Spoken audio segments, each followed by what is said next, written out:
Esta conferencia, por la demanda que existe y por el hambre que hay del conocimiento profético de lo que está pasando, se está llenando muy rápido. Consigan sus boletos. 17 de junio, la guerra espiritual en los últimos tiempos en el World Trade Center. Ahí los esperamos. Y como les decíamos, pues le damos gracias a Dios por el seminario de ayer. Vamos a tener más seguido estos seminarios. Hay una barbaridad de información acerca de las profecías bíblicas, qué es verdad, qué es mentira, cuáles son las cosas falsas que se están publicando. Y pues no debemos de creer todo, ¿verdad? Tenemos que recurrir a la Biblia, que es nuestra fuente principal de información. Así que pues estamos en tiempos peligrosos pero emocionantes, porque mientras más cosas se empeoran en el mundo, en lugar de deprimirnos y en lugar de entristecernos, es lo contrario. Mientras más oscuro se vuelve el mundo, más cerca estamos de la venida del Señor. Así que alegrémonos y gocémonos, porque ya vienen las bodas del Cordero. Gracias a Dios. Bueno, continuamos con la serie La invasión de los ángeles caídos. Una serie que hemos iniciado ya hace algunas conferencias atrás. Pueden conseguirlas ustedes las atrasadas, que es por demás interesantísima, edificante y constructiva para nuestra vida espiritual. Precisamente por el mundo en que nos encontramos, en el que la ciencia, ¿verdad?, no puede entrar a un terreno que no es observable, que no es probado en un laboratorio con tubos de ensayo. La ciencia no puede penetrar en el mundo espiritual, de dónde venimos, quiénes somos, a dónde nos dirigimos. La ciencia es limitada en este aspecto. Pero es precisamente cuando abrimos la Biblia, este libro que Dios nos ha dejado, para que podamos nosotros entender que no estamos solos en este planeta. Hace algunos meses ya se inició en la televisión, en el canal Discovery Channel, una serie que se llama Aliens, que significa en español los extraterrestres. Y en esta serie he visto 4 o 5 programas de esta serie. Todos a los astrólogos, astrofísicos, antropólogos están estudiando las pirámides de Egipto, las de Machu Picchu en Perú, el fenómeno en Yucatán, de la pirámide de Chichén Itzá el 21 de marzo, en el equinoccio de primavera, cuando el sol cae sobre la pirámide de Quetzalcóatl, y la base de la pirámide es la cabeza de una serpiente. Y este fenómeno, a las 3 de la tarde, cuando se inicia la primavera, el 21 de marzo, hay cientos de personas o miles de Francia, de Alemania, vienen todo el mundo a ver este fenómeno. No sé cuántos de ustedes lo han visto, pero cae el sol exactamente a las 3 sobre la pirámide y comienza a formarse una serpiente hasta que se embona con la base de la pirámide, y vemos nosotros de qué forma esto no puede ser coincidencia. O sea, cuando los mayas hicieron esta pirámide y exactamente el 21 de marzo el cuerpo de la serpiente embona con la cabeza, es algo que trasciende lo físico. Aquí se encuentra, ¿verdad?, algo espiritual. Esto no es un fenómeno, no es una coincidencia que exactamente a las 3 de la tarde cada año suceda este fenómeno. Y así podríamos seguir con tantas cosas misteriosas, que la Atlántida, el Triángulo de las Bermudas, etcétera, etcétera. Y esta serie que les comentaba de los aliens o los extraterrestres, todos estos científicos que aparecen en esta serie, la puedes conseguir tú por internet, Discovery Channel, se llama Los Aliens. Todos los antropólogos, sociólogos, hasta psiquiatras han intervenido ahí, ingenieros, arquitectos, todos han coincidido en que todas estas construcciones megalíticas no fueron hechas por seres humanos. Y por eso se llama la serie Aliens o los extraterrestres. Entonces ellos han llegado a una conclusión de que nosotros fuimos visitados por extraterrestres en el pasado, que les comunicaron estos conocimientos a los mayas, a los egipcios en el Perú, y que todas estas construcciones y cosas se hicieron en diferentes partes geográficas, pero al mismo tiempo coinciden en que tienen el mismo tipo de construcción y los mismos jeroglíficos o los mismos impresiones o grabaciones en las piedras y en lo que se dejaron, para que podamos nosotros entender que no fue coincidencia, sino que aquí hubo una mente maestra. en la que se difundió en el planeta Tierra como si alguien hubiera venido realmente y hubiera querido dejar sus huellas para que supiéramos que ellos existen. Y esto es para nuestro propio beneficio. Muy bien. Lo que ellos llaman extraterrestres es correcto, porque cuando abrimos la Biblia confirma, de eso se trata esta serie desde que la comenzamos, a investigar qué nos revela la Biblia del mundo invisible y de las entidades espirituales que poblan el universo que nos rodea. Entonces, sí es verdad que fuimos visitados por extraterrestres. También es verdad que antes de que Adán y Eva fueran colocados en el huerto del Edén, antes de nosotros, este planeta ya estuvo habitado.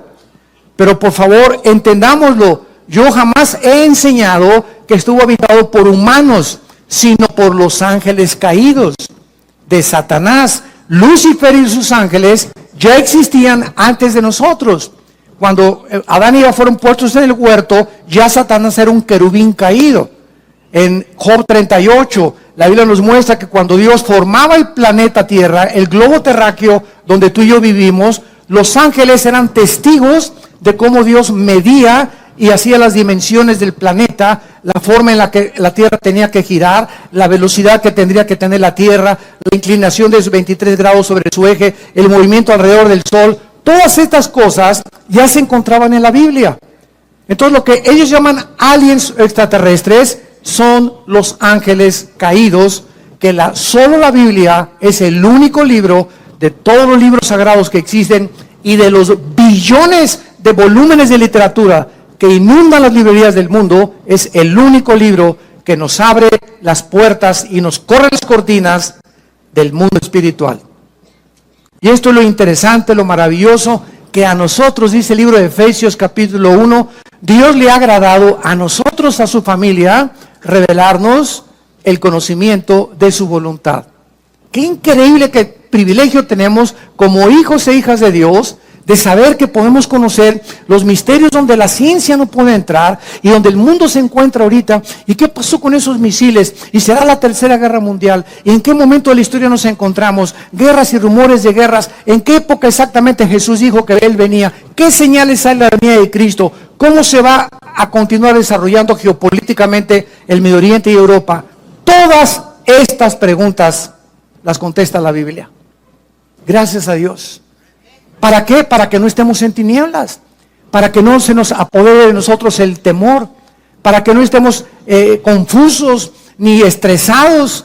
Al contrario, Jesús dijo, he aquí, se los digo todo, para que cuando suceda no tengan miedo. Entonces todo lo que pasa, Jesús lo dijo. Y esto, Jesús lo dijo, aquí está con anticipación.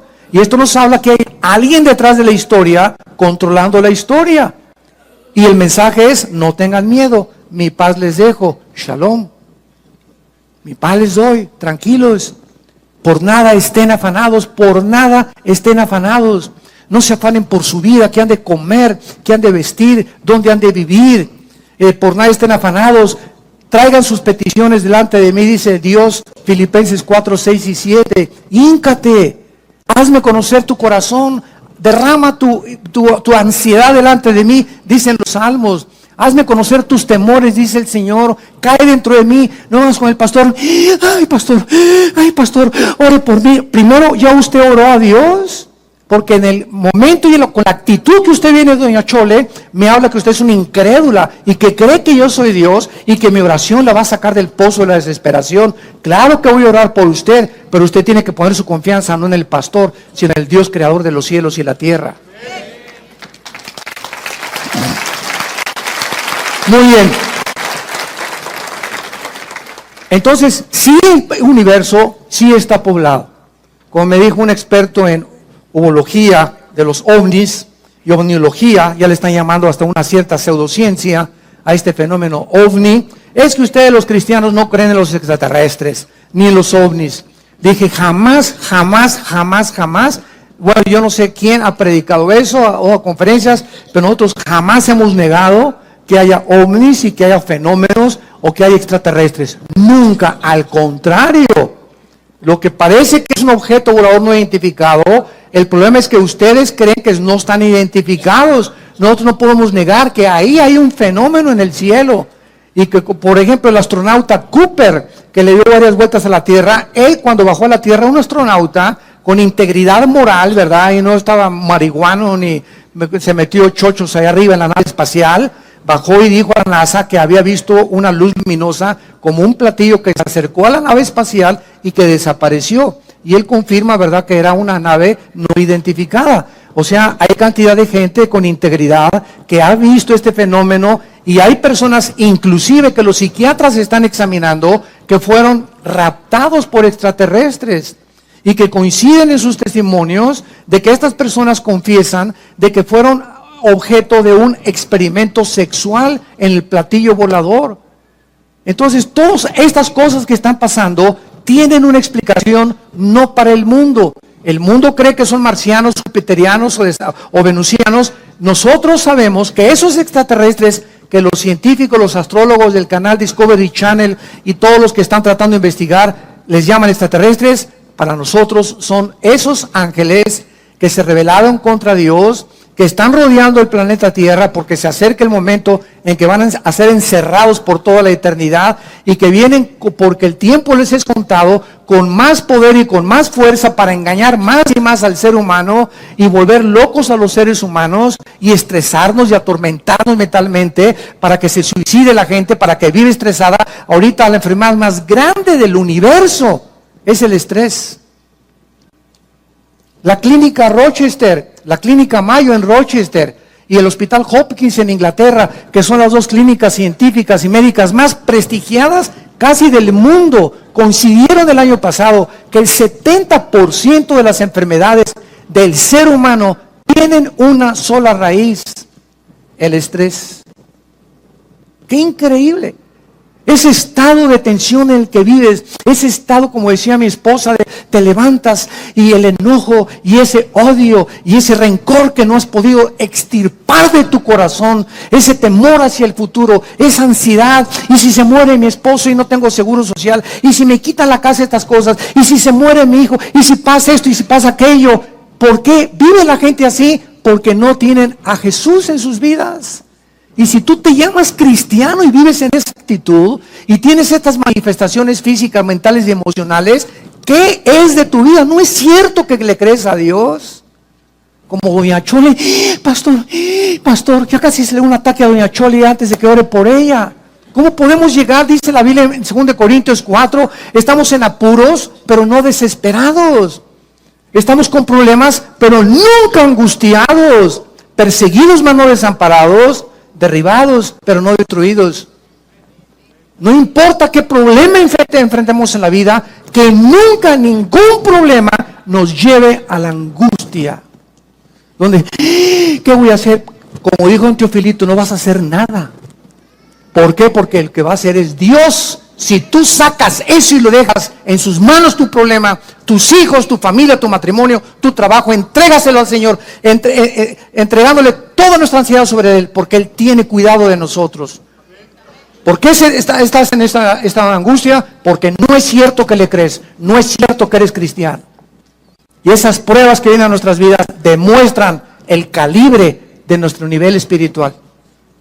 Ahí la fe tiene que ser probada, 1 Pedro capítulo 1, como se prueba el fuego. Así la fe es probada.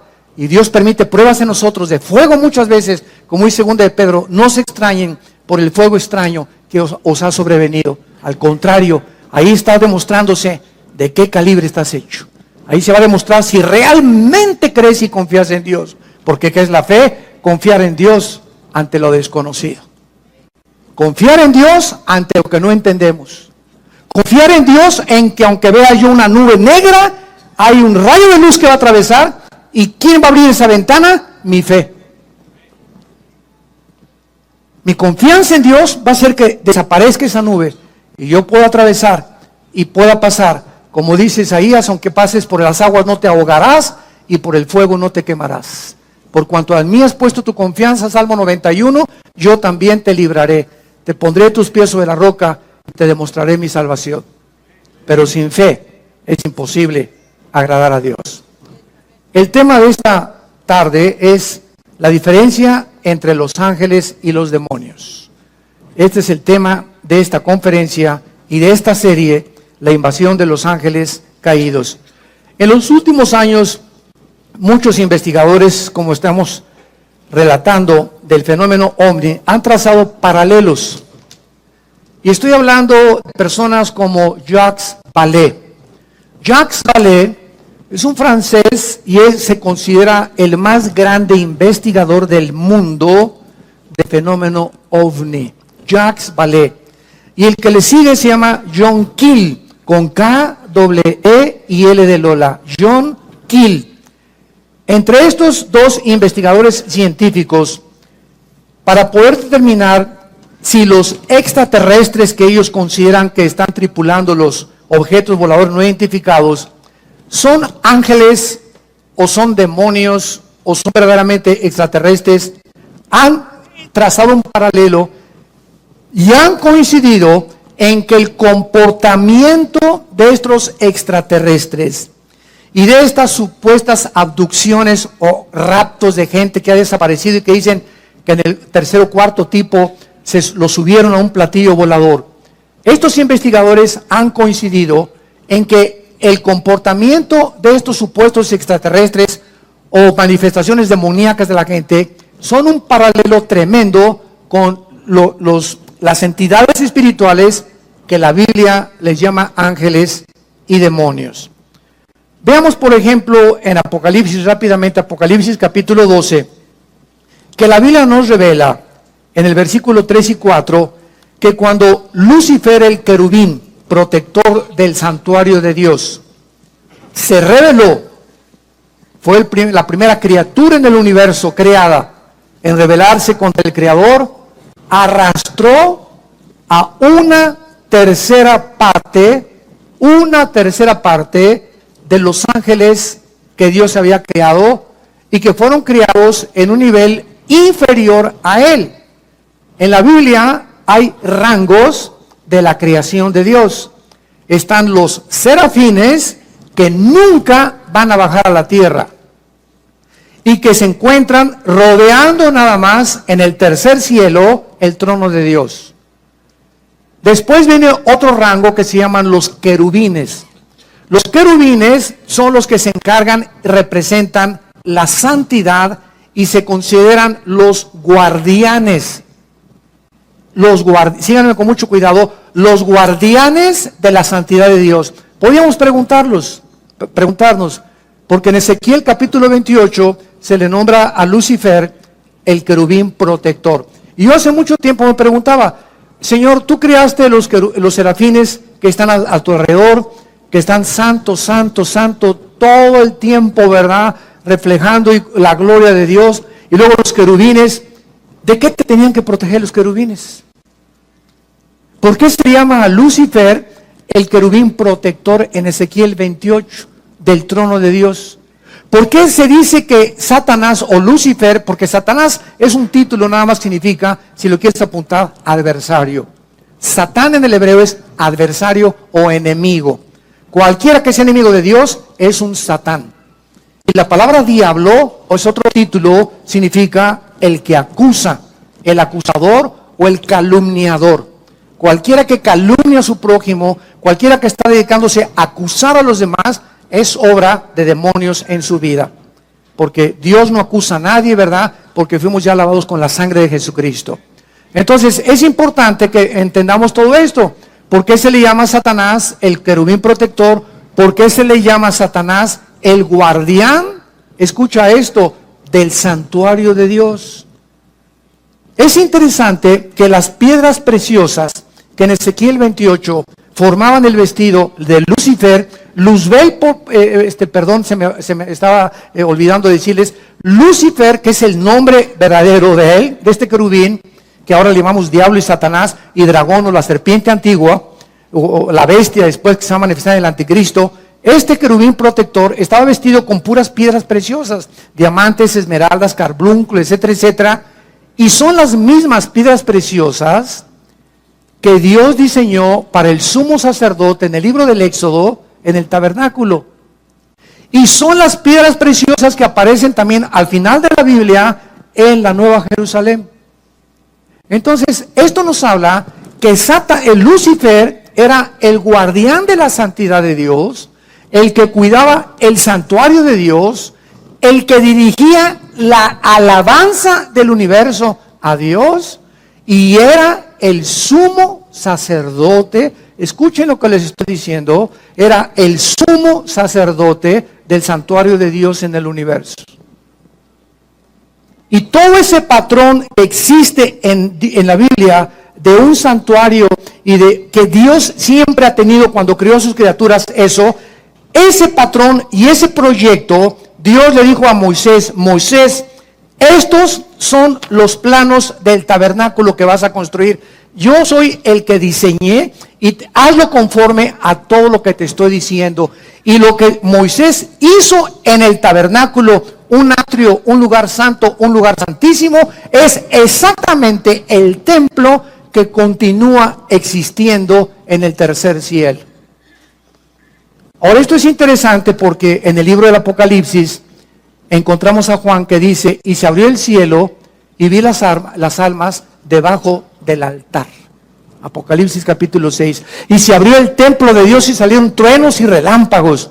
Y continuamente en el Apocalipsis, Juan, cuando subió, esto fue en el tiempo después de Cristo, estaba viendo un santuario y un templo en el cielo.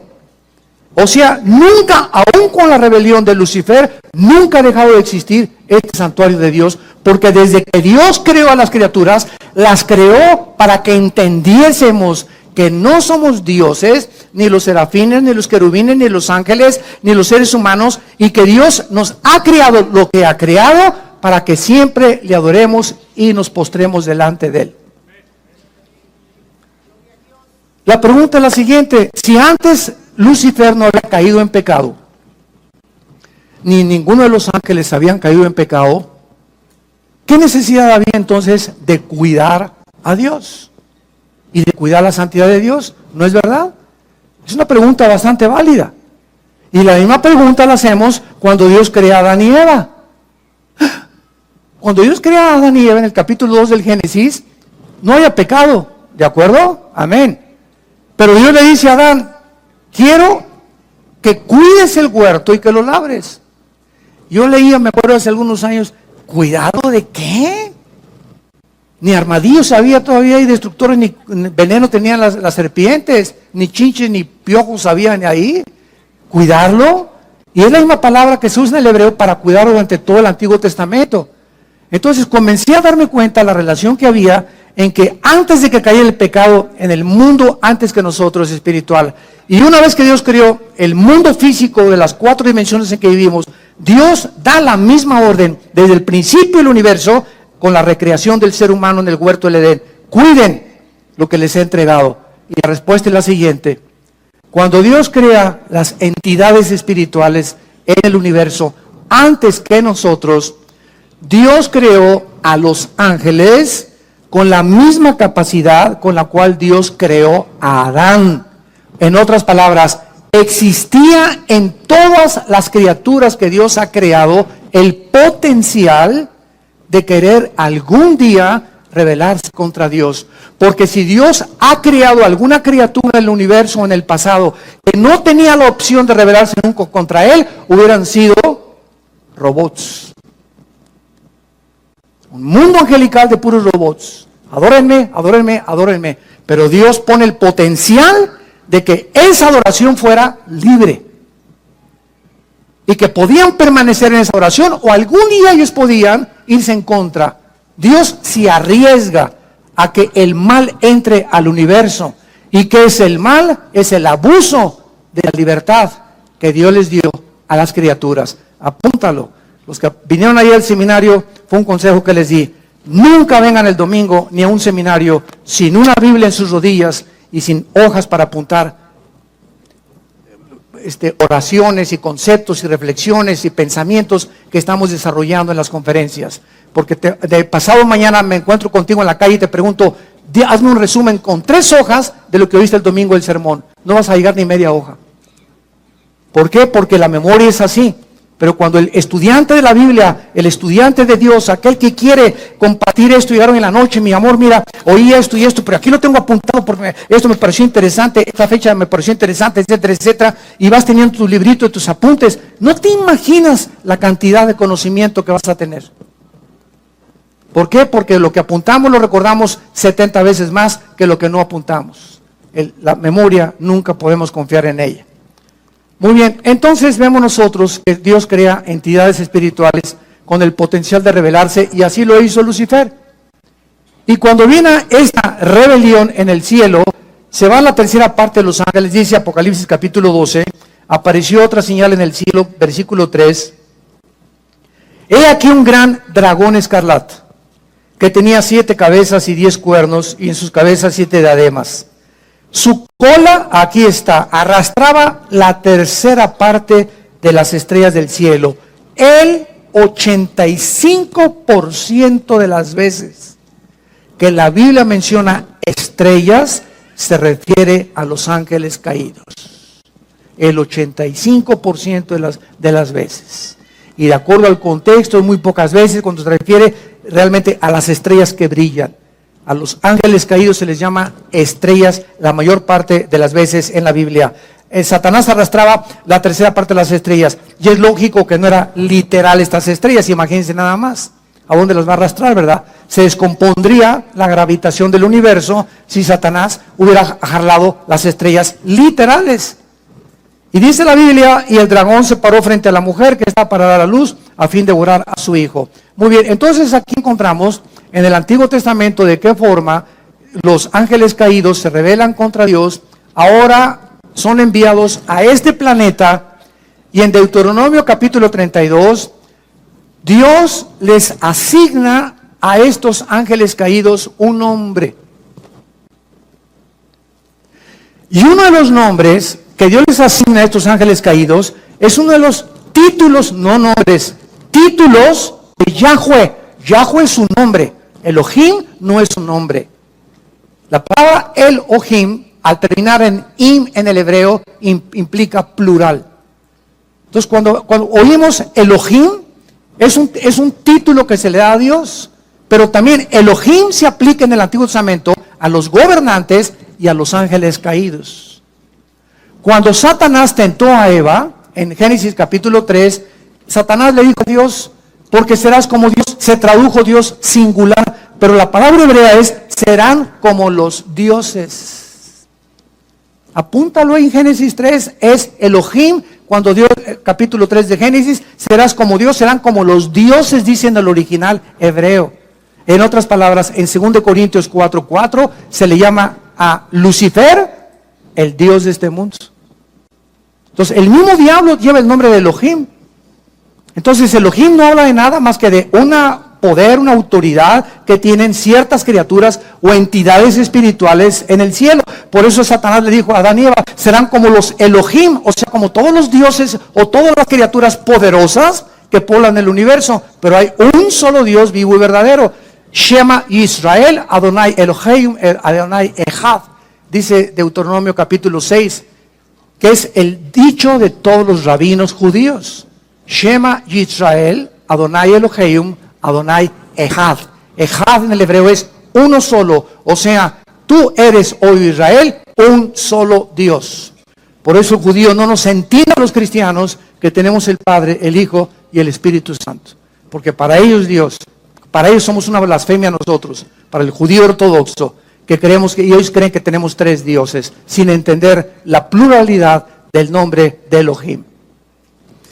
Muy bien, entonces estos ángeles se rebelan contra Dios, y en el Nuevo Testamento, en Efesios 6, versículo 12, el apóstol Pablo nos da una revelación más exacta de la organización de los ángeles caídos.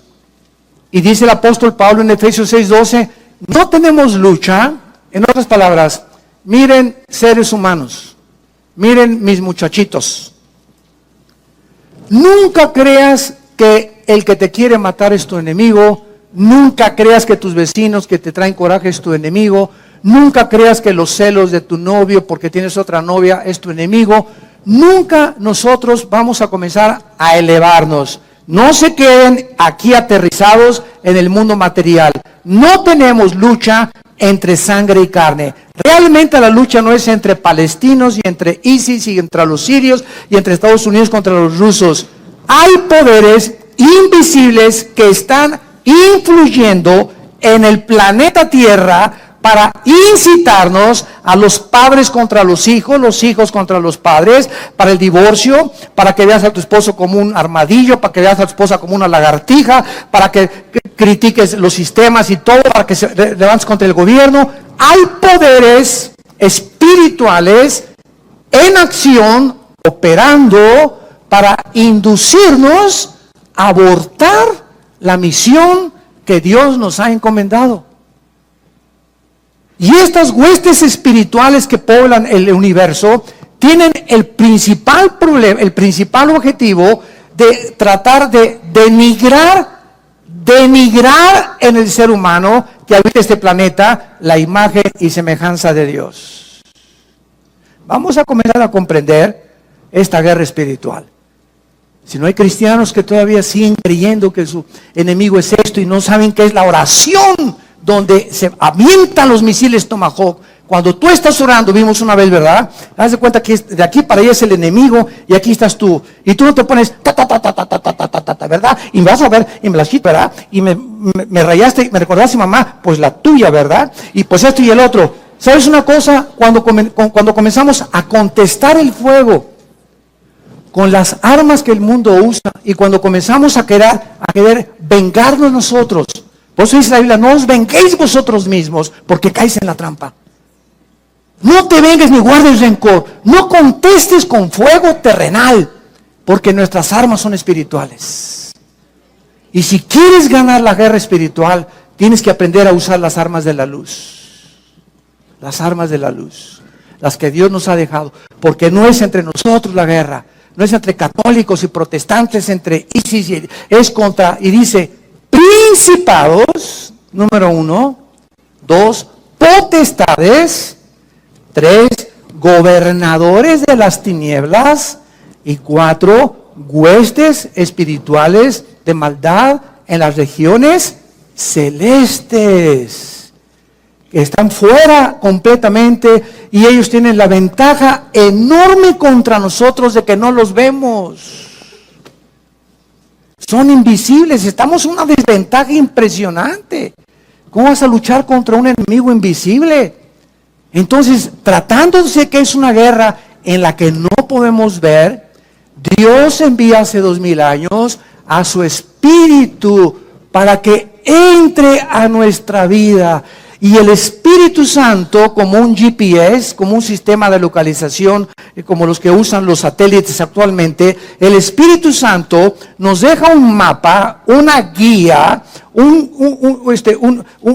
sistema que es la Biblia, para que comencemos a estudiar la Biblia y a entender la lucha espiritual y comencemos a enfrascarnos en esta lucha con las armas que Dios nos ha dejado.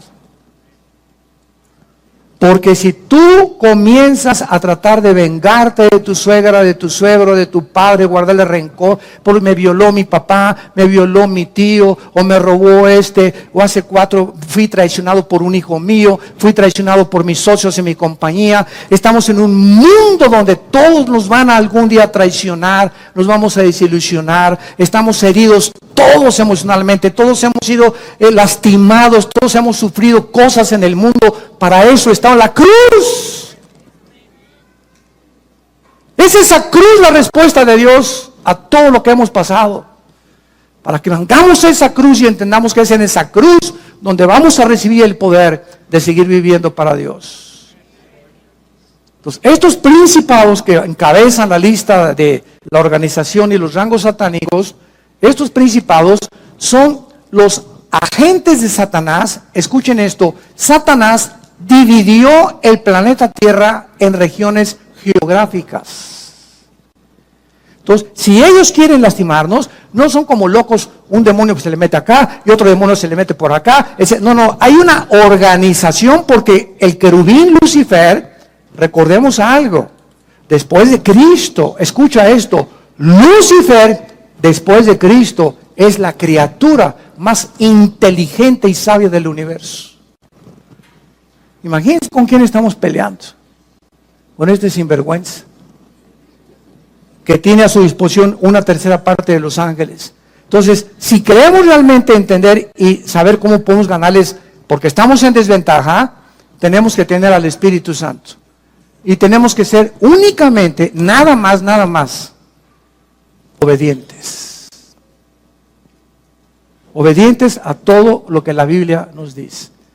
Para que con esta obediencia, ellos no pueden, no tienen el derecho de acercarse a mi vida, ni a mi matrimonio, ni a nuestra casa.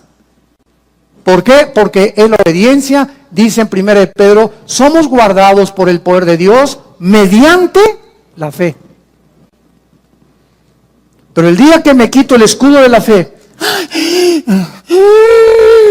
y llego a la desesperación, y llego a la angustia, y que ya no puedo, etcétera, etcétera, y me dura 2 o 3 días ese estado de depresión, se vienen como abejas africanas.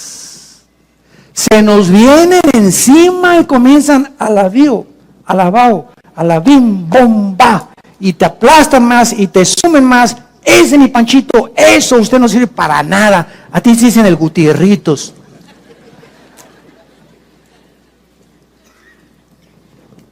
Cualquier ser humano que permita un estado de depresión, estamos hablando de cristianos, porque el mundo es su manera normal de vivir. Cualquier persona que se llame cristiano y permita 2 o 3 días de depresión o 4 días, o cualquier cristiano que ya tenga 3 o 4 días o 1 o 2 meses que no perdonas a tu hermano, a doña Chole que se robó tus tamales, aquel que te hizo un problema y que te hirió y te lastimó, a tu amiga en el colegio que te dijo que tenías cara de gallina sarnosa. No podemos los cristianos darnos el lujo de guardar rencor contra nadie. Todos los pastores, ayer le decía a un pastor, ¿verdad?, que nos visitó, me platicaba que acaba, pues que tenían una división en un estado aquí de México, y le dije, mira, todos los pastores, todos, no hay ninguna excepción, tenemos forzosamente algún día que ser traicionados, calumniados y perseguidos. ¿Y sabes por qué? Porque a través de eso nos acercamos más al corazón de Jesús. Para identificarnos más con el despreciado y desechado entre los hombres, varón de dolores, experimentado en quebranto. Entonces todo eso forma parte del ministerio. Dije, no se desanimen, forma parte del ministerio. Que nos lastimen, que nos calumnien, no te amargues. Es el único consejo que te doy. No te amargues, no guardes rencor. Nosotros hemos sufrido muchos tipos de estas cosas. Este viernes pasado que llegamos, mi esposa y yo, fui a desayunar con mi hermano Alejandro, el que es director del ITI. Fuimos a desayunar ahí en Toluca. Y hace muchos años un grupo de personas, ¿verdad?, ahí en Toluca, ¿verdad?, que no se imaginan todo lo que dijeron contra nosotros. Y bueno, nos colgaron así como en un tendedero horrible. Y yo siempre les he dicho a los pastores y a todos, el secreto es perdonarlos y no guardar rencor. Pues estábamos desayunando mi hermano y yo hace como 2 o 3 días, y pues nos encontramos un grupo de este personal, ¿verdad?, que pues tuvieron dificultades con nosotros, y lo primero que hicimos nosotros fue, y nos encantó, después lo comentamos mi hermano y yo, ¿cómo están? ¿Qué tal? Bendiciones todos, ¿verdad? Y estaban así un poco asombrados de que tuviéramos esa actitud nosotros. Entonces, cuando te enfrentas a tus enemigos que te han lastimado, que te han hecho algo, y tú no tienes nada contra ellos en tu corazón, ¿sabes una cosa? Eres libre. Eres libre. Pero mientras tengas algo contra alguien, es como un cordón umbilical que lo tienes, y vas a Acapulco, y ahí traes el odio, ahí lo traes detrás de ti. Y donde quiera que vas, ahí lo traes, así lo puedo representar. Así lo vi espiritualmente hace un tiempo. Y el momento que lo perdonas, cortas ese, y ya, mientras, ¿por qué me voy a estar acordando de lo que me hice hace 3 meses? Que tengo unas cosas más interesantes que pensar. Pensar más positivamente, como decía mi esposa hace un ratito, llenarnos de pensamientos positivos, levantarnos en la mañana, Espíritu Santo, a la alegría, ven alegría, qué lindo sol, y no estar con los pensamientos, lo que me hiciste. cómo nos envenena el rencor y la amargura. Entonces, los principados están encargados de las naciones. Apúntalo. Venimos a Daniel capítulo 10. Veamos todo esto bíblicamente para entender la guerra espiritual, y vamos a acabar entendiendo, ¿verdad?, que hasta con los ovnis vas a soñar. Pero ya vas a saber quiénes son. Dice en Daniel capítulo 10, esto fue escrito hace 2000, apúntalo, 600 años. Ahí en el libro de Daniel, en el primer capítulo pone junto a Daniel, hace 2600 años se escribió el libro de Daniel. O sea, 600 años antes de Cristo.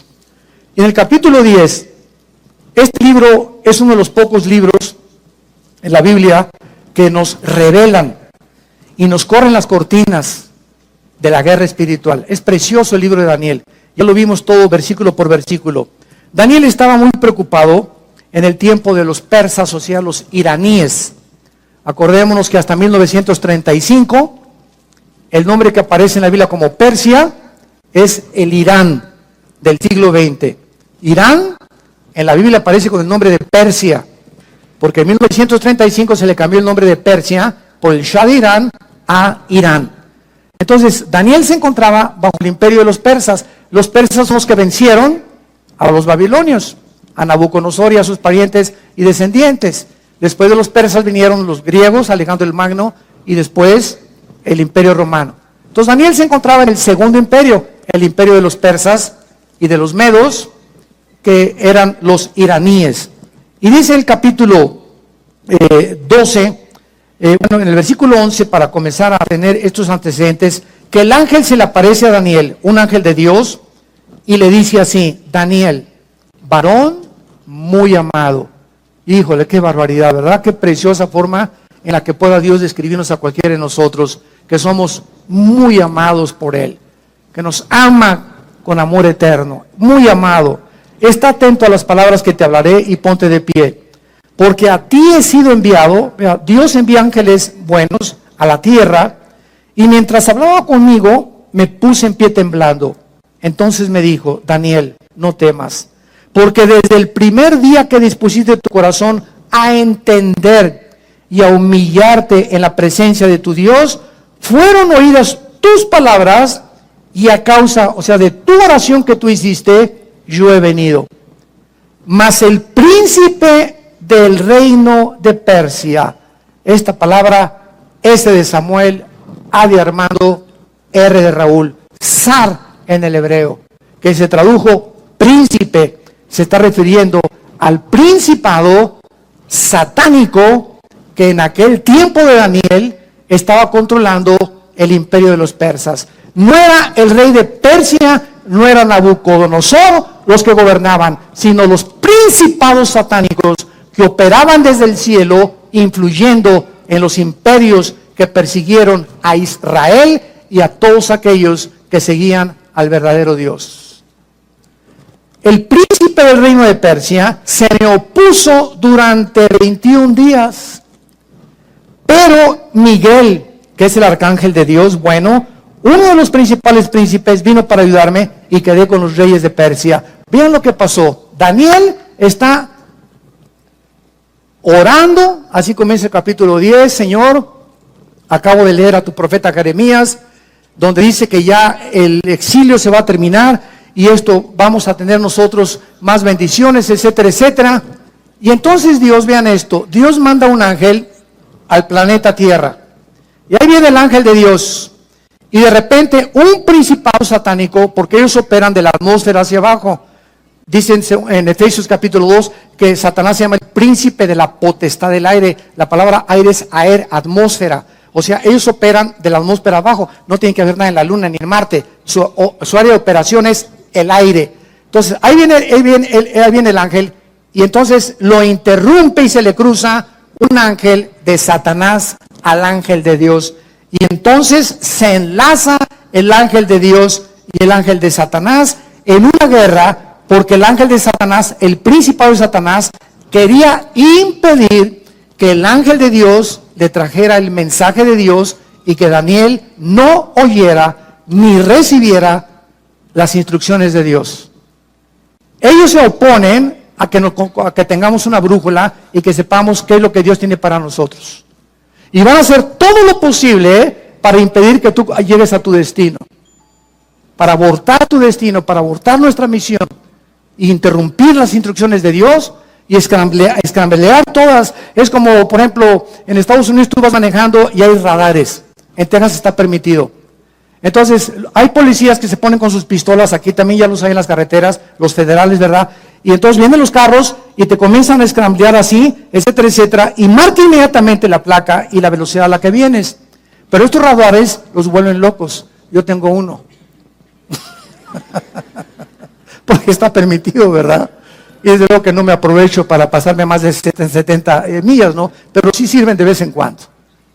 La neta. Bueno, entonces, viene, ¿verdad? Entonces, se vuelven locos.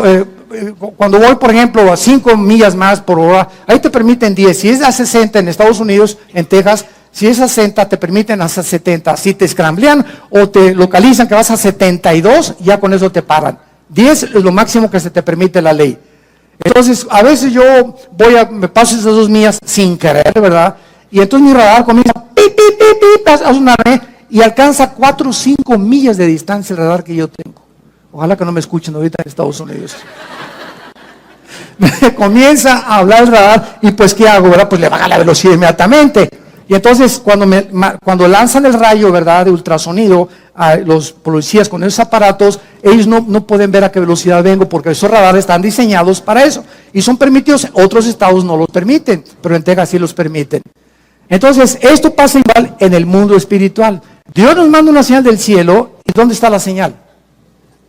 Acá. Dios va a hacer lo imposible para que tú dejes de leer la Biblia, para que no te contactes con Dios en las mañanas, para que pasen 4 o 5 días y nada más los domingos vengas aquí a oír un mensaje, y de lunes a viernes has vivido sin brújula, has tomado decisiones sin la dirección del Espíritu Santo, en la energía de la carne y no en la energía del Espíritu de Dios.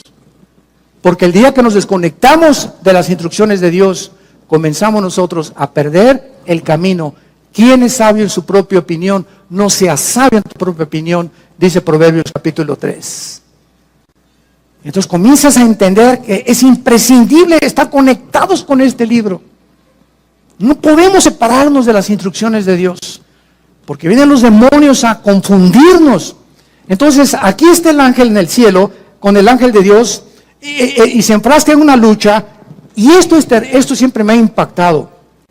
Un principado de Satanás, casi, porque son ángeles y fueron creados iguales en fuerza y todo, nada más que uno es malo y uno es bueno. El ángel de Dios no le ganó. El ángel de Dios no le ganó. Tuvo que pedir ayuda al arcángel Miguel. Y entonces Miguelito llega, ¿verdad? Y ya son 2 contra 1. Y entonces ya se chispó esto y Miguel se encarga, porque es el arcángel en la Biblia que cuida a Israel. Entonces ya viene el ángel y le da el recado a Daniel, y entonces el ángel de Dios le explica a Daniel: tengo 3 semanas, hace 3 semanas, Daniel, que comenzaste a orar. ¿Y esto qué nos habla? En el momento, Daniel, le dice el ángel, que te pusiste a orar, Daniel, en ese momento que te hincaste, comenzó la guerra espiritual. En el momento que nos hincamos y oramos, entramos en conflicto con los poderes de Satanás. Y el momento en que te hincas y mi hijo esto y mi hija aquello, etcétera, etcétera, en ese momento comenzamos a mandar misiles Tomahawk y comenzamos a despejar los aires y comenzamos a cuidar a nuestros hijos y a nuestros, sobre todo los menores de edad, y comenzamos a quitar los enemigos. Y te oro por mi jefe de mi oficina, te oro por mi maestro que es ateo y que me odia, te odio por mi amiga que me está calumniando, te odio por eso. Nos hincamos, y es la oración el poder espiritual para despejar y quitar del corazón de nuestros enemigos los malos deseos que tienen contra nosotros. Mientras tú no entiendas esto, nunca vas a tener victoria en la guerra espiritual. Porque vas a ser vencido por tu carne, por tu venganza. Me sacaste la lengua, te la saco más grandota. Dice Romanos 12, no sean vencidos por lo malo. Sean vencidos, venzan el mal con el bien. Escucha esto, porque cuando tu enemigo no le pagas ojo por ojo, diente por diente, como era en el Antiguo Testamento, ascuas de fuego amontonas sobre su cabeza. En el momento en que nosotros bendecimos a los que nos persiguen y a los que nos ultrajan, en ese momento confundimos a sus demonios y Dios entra en acción y los juzga más rápido de lo que tú querías vengarte por ellos. Esta es la guerra espiritual a la que nosotros debemos hacer caso. Y quiero terminar, vean ustedes aquí en el libro de Isaías. En el libro de Isaías, esto es maravilloso, y dice Isaías 41, no temas, versículo 10, Isaías 41, 10, no temas, porque yo estoy contigo, no desmayes, porque yo soy tu Dios, que te esfuerzo, siempre te ayudaré, siempre te sustentaré con la diestra de mi justicia. Escucha lo que dice a continuación, he aquí todos los que se enojan contra ti serán avergonzados y confundidos, como nada serán, perecerán los que contienden contigo. Buscarás a los que tienen contigo contienda y no los hallarás. Serán como nada, como cosa que no es, aquellos que te hacen la guerra. Porque yo soy Jehová tu Dios, quien te sostiene de tu mano derecha y te dice, no temas, yo te ayudo.